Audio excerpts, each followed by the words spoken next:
Hello everybody, welcome back to BookTok Audiobooks.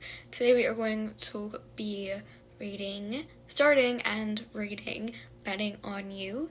I asked for a poll and I decided that this would be a great book to kind of go to read and go over, and we are continuing with the Land Painter universe, so without further ado, let's go ahead and get started.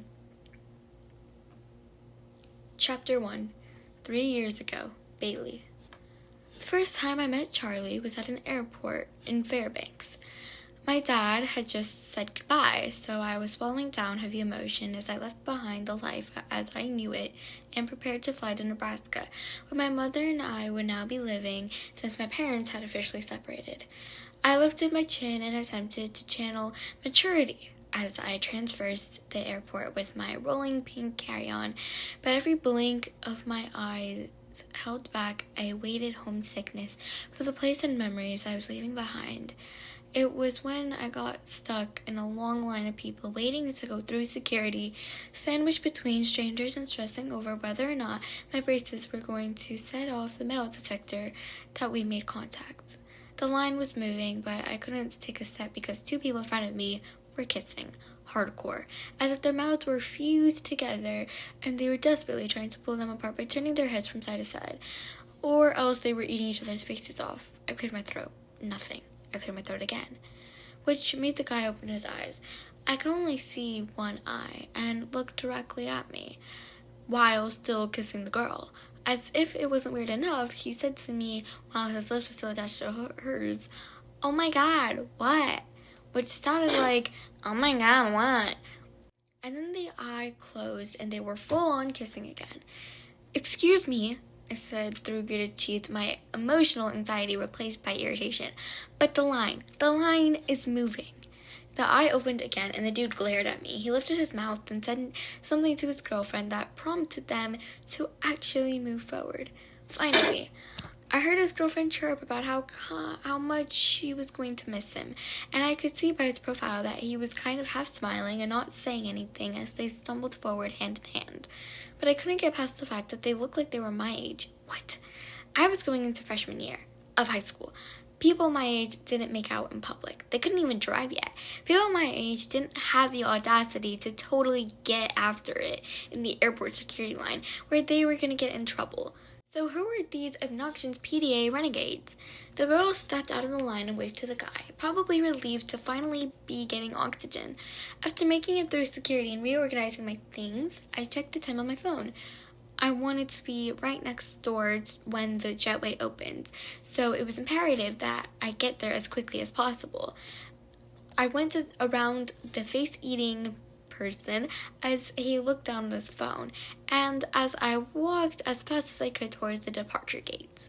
It wasn't until I took a seat right next to the check-in counter where I couldn't miss any pertinent announcements and would be guaranteed a spot at the very front of the line. That was when I finally would be able to calm my nerves.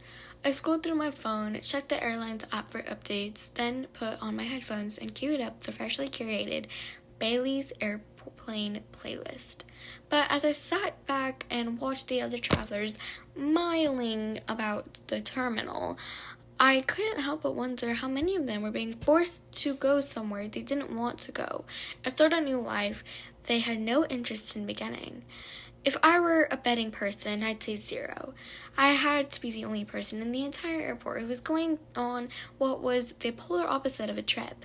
I had a ticket to my own transplantation, and it sucked. I dwelt on this for the eternity of the hour wait, especially when the adorable family of 4 plopped down across from me, looking like poster children from Disney resorts, as they bounced around with pliable travel enthusiasm. The sight of the familiar bliss made me want to smuggle with the tiny scrap of a blanket I still slept with, even though no one knew, and cry just a little. So to say I was tightly wound by the time we lined up to board would be an understatement. I was the first in line, yes, but buzzing with my own brand of palpable energy. My gorging turmoil saw adorable family's enthusiasm and raised the paw by 100. "Hey, you!" I looked to my left, and there was the face-eating person from security, smiling at me as if we were friends. "I looked everywhere for you, babe." I glanced behind me at the rest of the boarding line, but he couldn't possibly be talking to me. But when I turned my back around, he was actually moving marginally closer, forcing me to step over so he could stand beside me. He nudged my shoulder with his and winked. What the actual heck? Was he high? "What are you doing?" I whispered, clutching my strap from my carry-on bag as I tried scooting away from him while still maintaining my first-in-line status. He was wearing a hoodie that said Mr. Nothing, with baggy shorts, and he kind of didn't have a single thing in his hands. No carry-on, no book, no coat. What kind of person traveled like that? He moved even closer, so his face was about an inch from mine, and said under his breath, "Relax, glasses. I just don't want to wait in line, so I'm making it look like we're together." But I looked at him and wondered who Mr. Nothing actually was.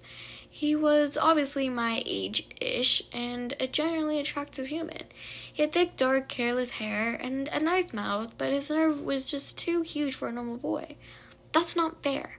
He raised an eyebrow. "Everyone else has to wait in line," I said, trying not to sound like a child screaming, "It's not fair," while kind of wanting to throw elbows. "If you don't want to wait, you should have gotten here earlier." "Like you?" he said, his tone thick with sarcasm. I pushed up my glasses. "Yes, like me." Why is a total stranger messing with me? Was this karma for daydreaming about adorable family being stranded at the airport? Karma was supposed to be a cat, damn it, not this. He tilted his head to the side and looked at me. "I bet you used to be a hall monitor." "Excuse me?"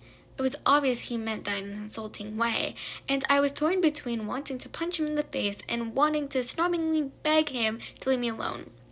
I glanced behind us again, and the man next in line was smirking, clearly eavesdropping. I turned back to Mr. Nothing and whispered, "Not that it's any of your business, but everyone had to take a turn at my school." "Sure they did." "Sure they did?" I made a noise, sort of growl, mixed of groan, before fleeting, wondering if punching a fellow passenger was a federal offense. Do you not believe me?" I asked through gritted teeth. "About hall monitoring?" He smirked. "It's not that I don't believe you. It's that we both know you would have signed up whether it was mandatory or not." How would he know that? He wasn't wrong, but it still made me mad that he behaved as if he knew me, when our relationship spanned 5 awful minutes. I was squinting and my nose was scrunched up like something smelled bad, but it was physically impossible to unsquinch it. I managed to find out, "Whatever." He stopped talking, but didn't move. He just stayed put right where he was. We both stood there side by side, staring in front of us in silence. Why wasn't he moving? Is he not going to stare where he is? After another long minute of non-speak, I couldn't take it and very nearly shouted the words, "Why are you still here?" He seemed confused by the question. "What?" I pointed my thumb over my shoulder and said, "Oh my God, you were serious about that. You're going to make me go to the back." I breathed in through my nose. "I'm not making you go to the back. It's the way things work." "Oh, well, if that's the way things worked." He looked at me like I was an idiot. The airplane employee who'd been standing beside the door grabbed the speaker and began announcing our flight. I gave Mr. Nothing another pointed look that patented, "What are you doing?"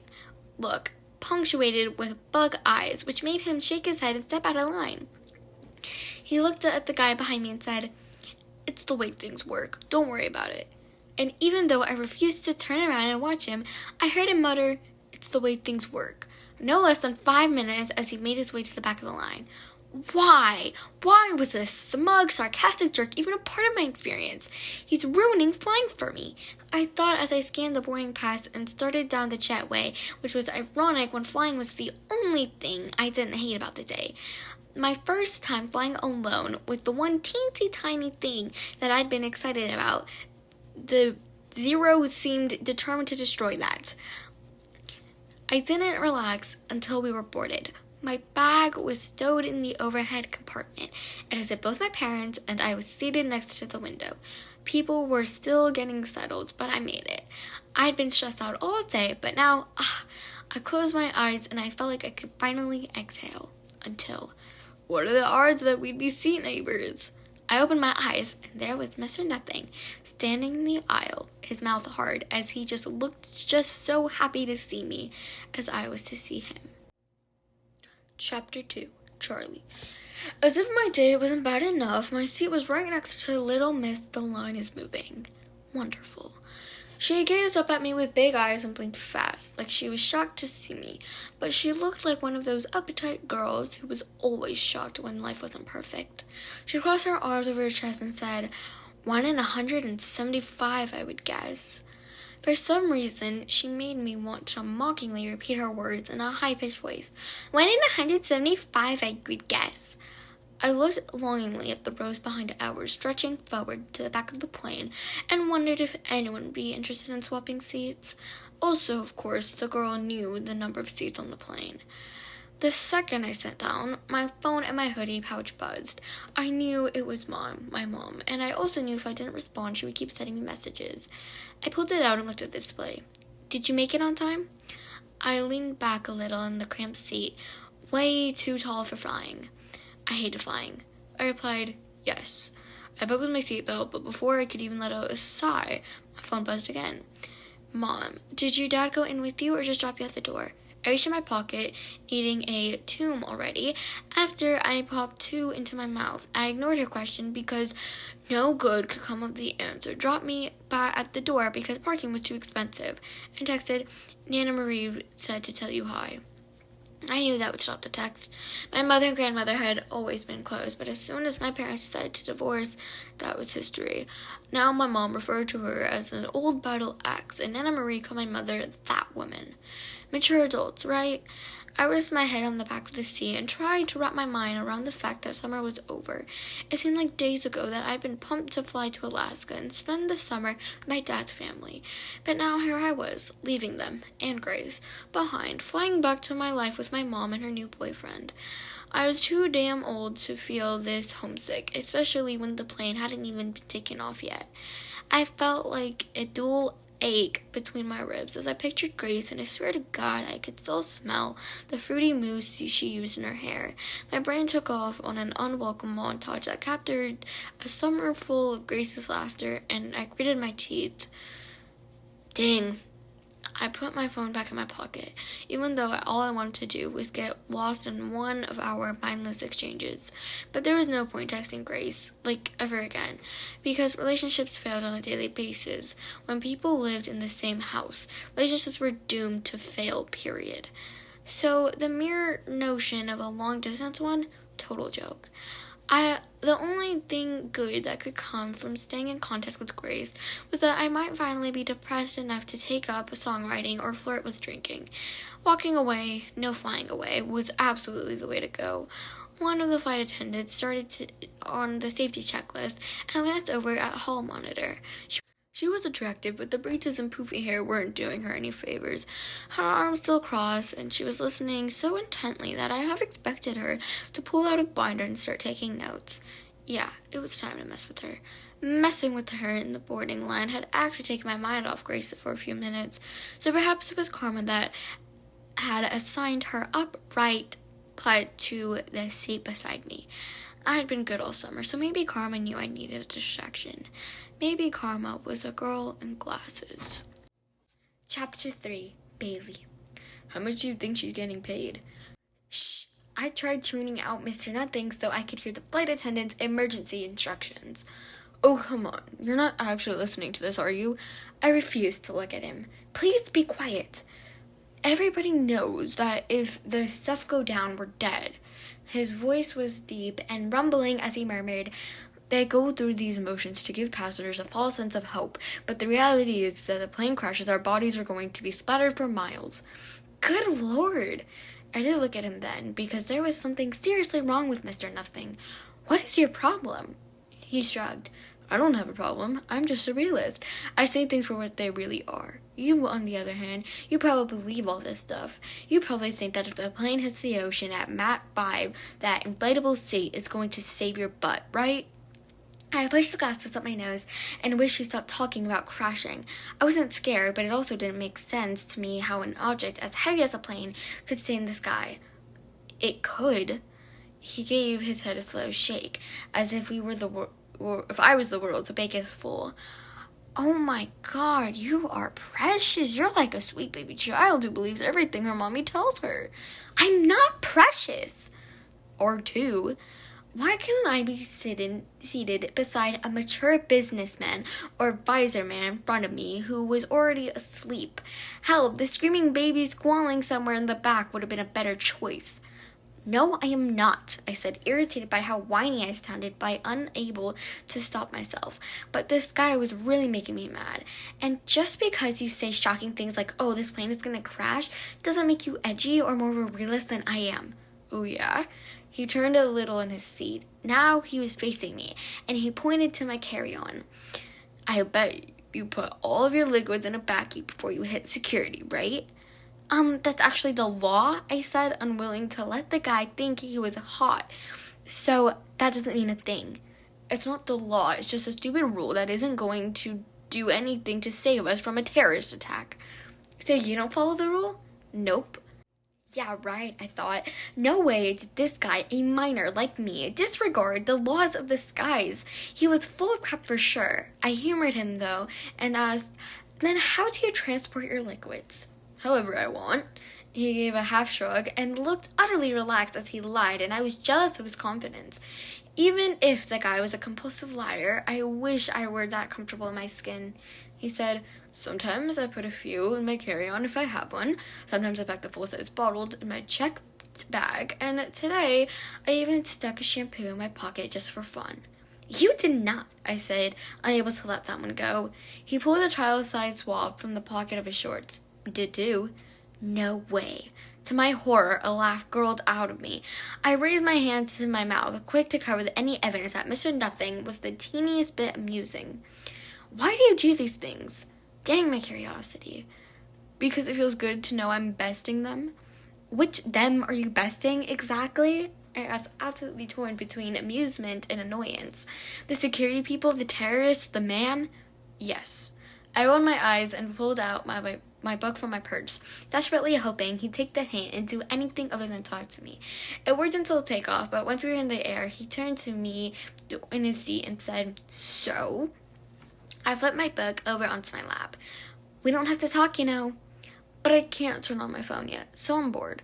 You could sleep. I'd rather talk. He gave me a close-mouthed smile that confirmed he was trying to be irritating.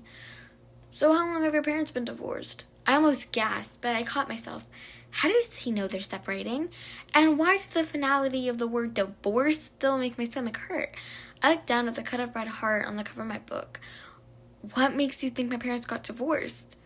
Come on, Glasses, it's the textbook, he said, drumming his fingers on the armrest as he spoke. The only kids who fly alone are custody kids. Fly to see the parents you don't live with, fly back from a visit, fly to see the grandparents of the parent you no longer live with.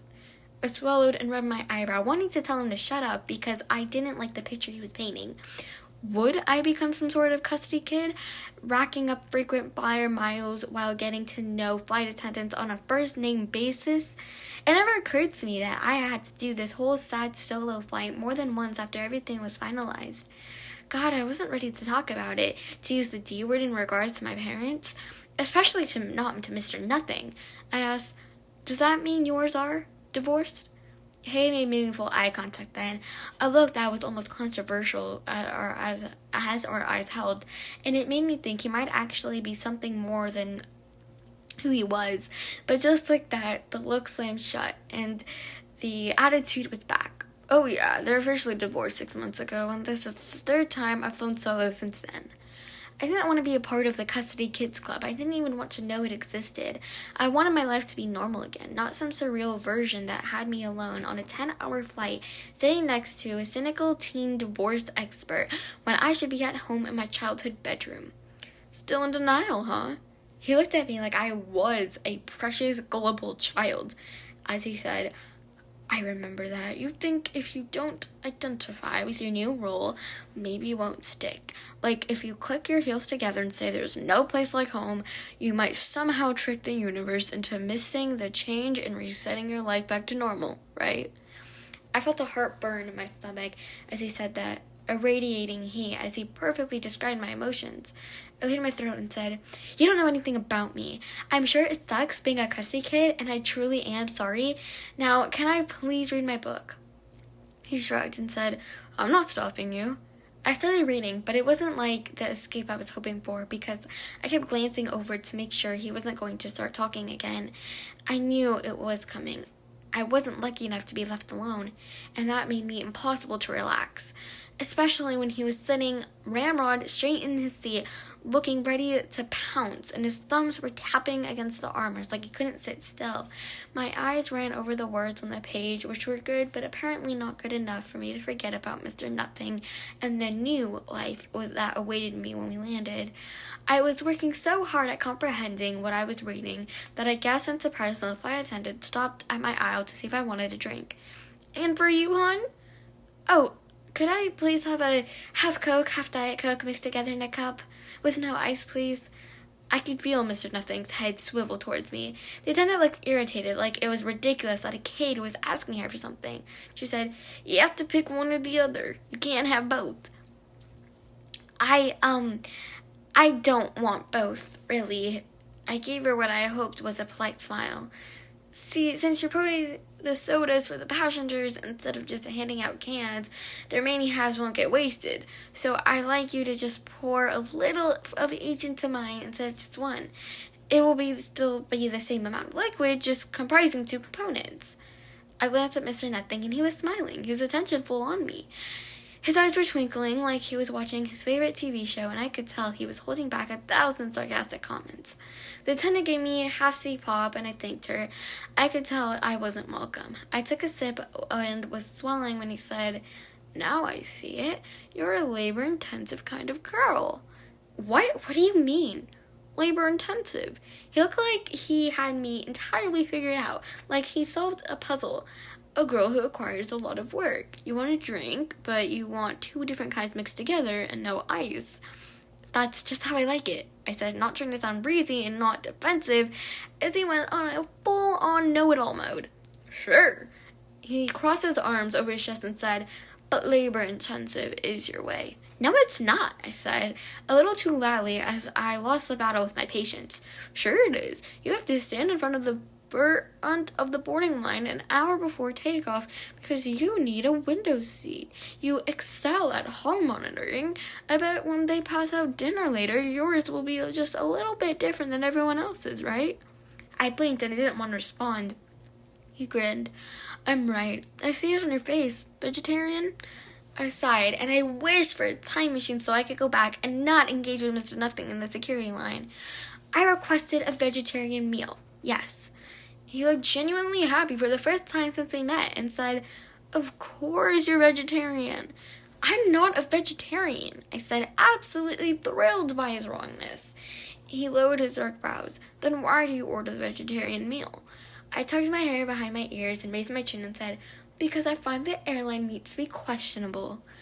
That earned me another arrogant half smile as he said, "See? Labor-intensive. Shh!" I lifted my book and tried reading, but I took in only 2 sentences before Mr. Nothing said, "Want to know how it ends?" "What?" "Your book." I glanced over at him in my glasses. "You've read this?" He shrugged. "Basically." I wanted to call him out, but instead I just said, "How is that an answer?" He swirled the soda around my glasses. "I read the summary then I read the last 3 chapters. "Of course you did." Annoyance slid through me as I said, "Why would you do that?" He lifted the cup to his mouth. "I wanted to know if the alcoholic guy dies at the end, and once I knew the answer, I didn't want to read anymore." Oh my god!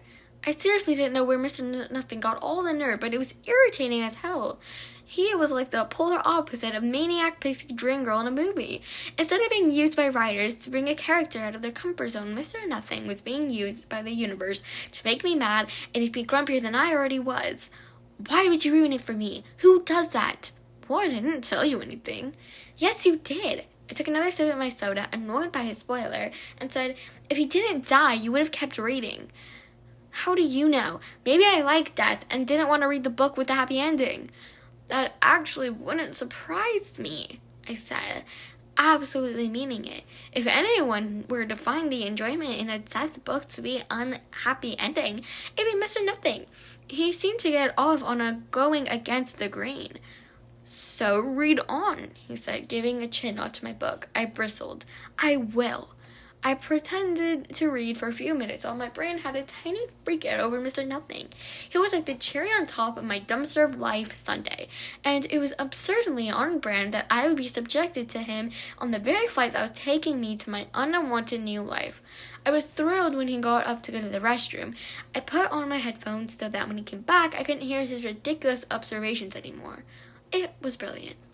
He seemed to be immersed in his phone once he got back, and I managed a few hours of silence reading before the attendants brought out dinner, and the words, "Your vegetarian lasagna is here," punched me in the ear holes.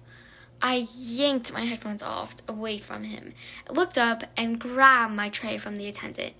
"Thank you." I waited for a snarky comment from the seat to my left, and when it didn't come, I took a bite of the lasagna and looked at him. He was texting, his attention hyper-focused on his phone, and I could see the contact picture that it was his girlfriend. I couldn't imagine anyone wanting to date him, even though he was relatively attractive. He dripped with cynical sarcasm, which made me curious about her. What was the girl like who loved Mr. Nothing? She was pretty, what I'd seen of her, but her taste was obviously questionable. Before I could stop myself, I asked her, "Did she live in Alaska?" He looked up from his phone, and a wrinkle formed between his eyebrows. "Who?" I pointed my fork at the screen. "Your girlfriend." He gave me a side eye and set his phone next to the food on his tray. "If you must know, Miss Nosy, she does. She's a Fairbanks girl."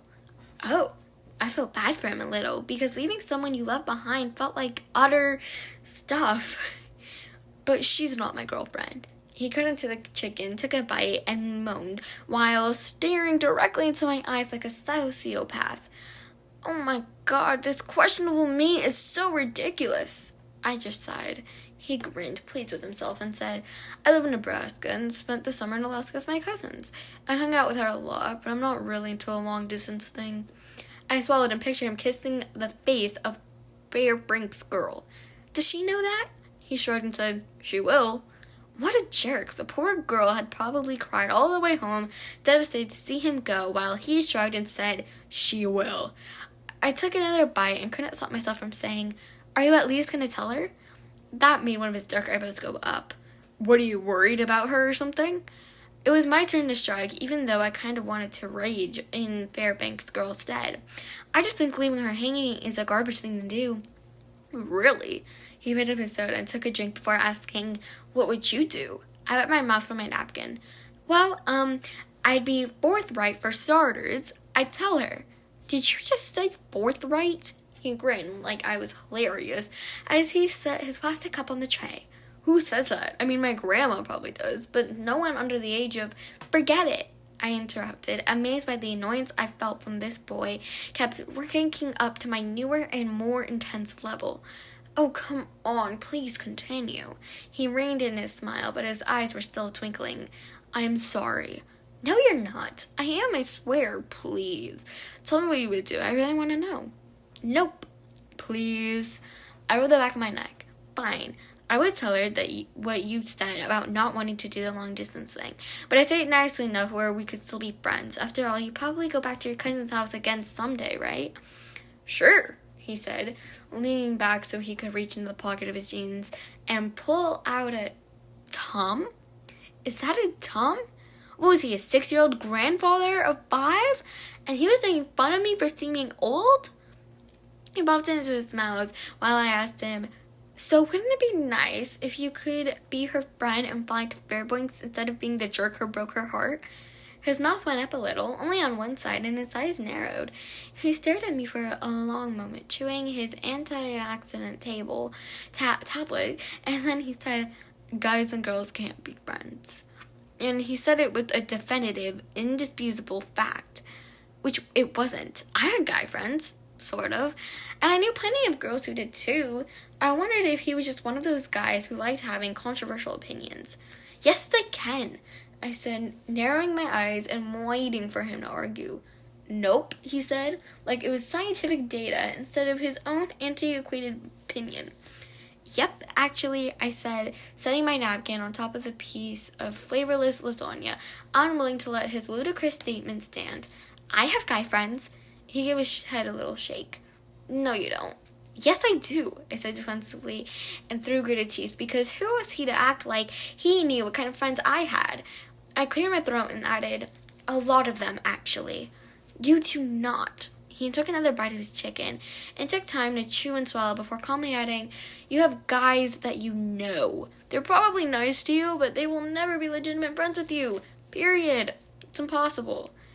I thought about this for half a second before saying, okay, I don't for a millisecond agree or even consider the non-merit of what you're saying. But why on earth would you believe this utter nonsense? I heard it first in the movie. Ever seen When Harry Met Sally? No, I said, but I had a vivid memory of my parents watching it on TV. My dad loved it, but I remember my mom saying it was boring and a little too talky, whatever that meant. It's the movie that my mom loved, he said, looking like he too was in the middle of a memory. So I forced, as a kid, to watch it with her like 100 times. And the dude in the movie, Harry, says men and women can't be friends. And it's always stuck with me because he's totally right. No, take you, for example, he continued, as if I hadn't spoken. You're a relatively attractive human female, so biologically the human males want to score with you. If they're single and hanging out with you, they actually want to be getting down with you. Oh my God, I said, half surprised that he called me relatively attractive when he seemed irritated by my existence and half outraged by the absurdity of his words. You are so wrong. Not all guys are Neanderthals.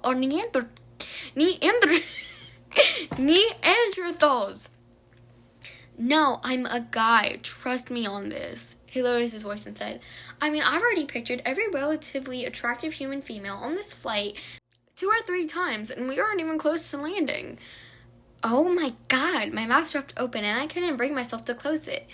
Also, did guys really do that? And before you say, but my friend Jeff is in a happy relationship, and we hang out all the time, he said, plucking the straw wrapper from his tray and folding it into tiny triangles. No, that little Jeffy is slowly unfriending you because his girlfriend will be mad if he doesn't.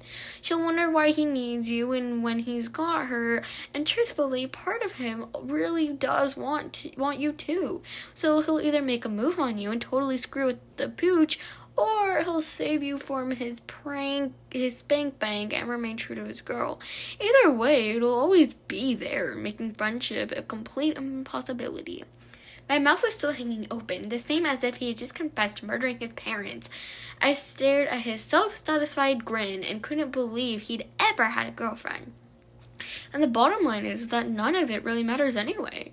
His voice was sure as he dropped the paper and said, relationships are doomed to fail. The odds are greater that you'll be diagnosed with deadly illness than live happily ever after with the love of your life. You might be the biggest cynic I've ever met, I said, hating that tiny part of me worried that he was right about relationships being doomed to fail. I'm a realist. He looked very matter-of-fact as he pointed to my tray and said, are you going to eat your garlic bread?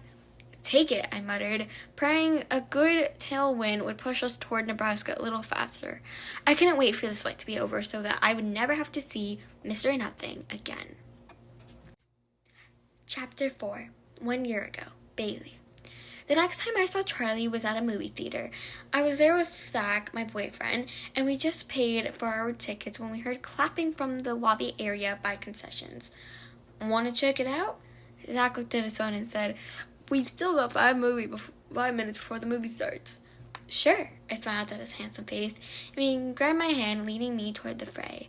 I was head over heels for Jack, the cute and oh so smart debate captain. He was everything I wasn't, confident, charming, extroverted, and he technically could have led me into fire, and I probably would have followed. It's a promposal, Zach pointed to the left of popcorn and said, where someone had hung a fake movie poster instead of a title and said, prom, ? Across the top was a picture of a Dewey with a hilarious questioning expression on his face. It was charming and clever, and just as I narrowed my eyes and thought, that guy looks really familiar, I saw the couple. They were standing in front of the poster, smiling as a movie theater employee took their picture. The girl was a petite, blonde, and pretty, and the guy was tall, dark, and kind of jacked. Oh my God, Mr. Nothing! The guy from the airport was right there, at my suburban movie theater. What in the actual hell? Cool idea, Zach said about the proposal, and I nodded and came back to myself. Super cute, I muttered, flustered at the moment at Mr. Nothing's eyes connected with mine, and my stomach dropped to the floor. We shared total eye contact for a second before I looked away and said, way too enthusiastically, to Zach, we'd better go. I wasn't exactly sure why, but I didn't want to have to share a conversation with Mr. Nothing and Zach. It seemed like too much, which made no sense. The dude was just a stranger that I had sat beside on a long flight. There was no reason whatsoever that I should be anxious about running into him. Still, I was.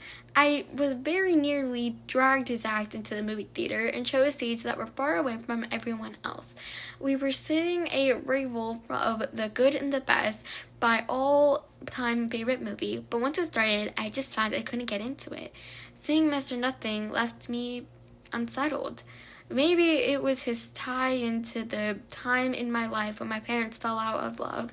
We moved to a strange place, and my dad stopped caring about me. I still couldn't listen to the Taylor Swift album that had been popular at the time, but it still made me cry. Every single time.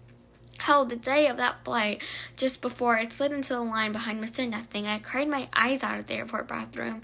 No wonder the sight of him was accompanied by a general sense of dread. Are you hungry? Zach whispered. I'm going to get popcorn. No, I said, glancing at him and thinking he was even hot in the dark. It was still surreal that we were together, if I was being honest. Not that I didn't believe in my own self-worth, but we were two completely different people from two very different leagues. Most of my friends, except the 3 who went to my school, were fellow book nerds that I never actually met in real life, aside from the content we created and shared on our social channels. I shared my deepest secrets with them, and it felt like they knew me better than anyone else in the world, but our friendships were remote. Zach, on the other hand, seemingly knew everyone at our school and appeared to enjoy socializing with them on a daily basis. Weird, right? I'll do it, I whispered, because I don't want you to miss anything. You sure? He asked, his eyes on the big screen. Definitely. I've seen this 100 times. Honestly, I was happy to escape the depressing memories that Mr. Nothing had kept up. I scooted past Zach and exited the theater, and the lobby was quiet except for the concession line, which was 3 people deep. I took my spot, and there was a mere 2 minutes before I heard, "Boo! No, no, no, no!" I braced myself before turning around and looking at Mr. Nothing. He was definitely taller and more mannish than he'd been on the flight, but that I know everything about you look in his eyes hadn't changed at all. I felt a weight on my chest as he looked at me, and I knew there was no escaping the reunion. I tucked my hair behind my ears and plastered a fake smile to my face. "Hey, how are you?" He said. "Great." The exact second I said, "Congrats on the prom. Yes, by the way." We shared the awkward we both spoke at the same time chuckle, and he said, "Thanks. Although, to be honest, it was a slam dunk. We've been together for over a year." I laughed. He looked at me in confusion. I stopped laughing and said, "Wait, are you serious?" "Yeah." He did a little shoulder shrug motion. God, I remember his prosperity for careless shrugging, like we'd just been on the plane together, and said, "Our anniversary was last month." I laughed again. I couldn't help it. Was he serious? What's funny? He looked like he genuinely didn't understand. I don't know. It's just so hopeful of you, I explained, remembering the defendant's depressing opinions on relationships. On the plane, you told me relationships were pointless, and you've got a better chance being struck with Ebola than finding happily ever after. The corner of his mouth slipped up into a flirtatious smirk, and he gave me a chin nod. You remember what I said on the plane, huh? I did, I said, unable to believe that jerk was taking my remembrance of his idiotic words to be some sort of compliment, because it was Zun.